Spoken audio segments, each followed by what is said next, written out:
வணக்கம். நம்ம இந்த வீடியோவில் முருகனின் 6 படை வீடை பற்றி பார்த்துடலாம். முதல் படை வீடு திருப்பரங்குன்றம், இந்த படை மதுரை அருகில் இருக்குது. இரண்டாம் படை வீடு திருச்செந்தூர், தூத்துக்குடி அடுத்து இருக்குது. இது கடல் ஸ்தலம், ரொம்ப விசேஷம்.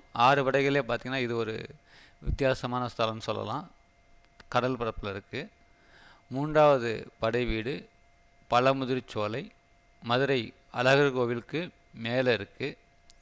நான்காம் படை வீடு சுவாமிமலை, நவகிரகமெல்லாம் போவாங்கள்ல, கும்பகோணம், அதுக்கு அடுத்து இருக்குது.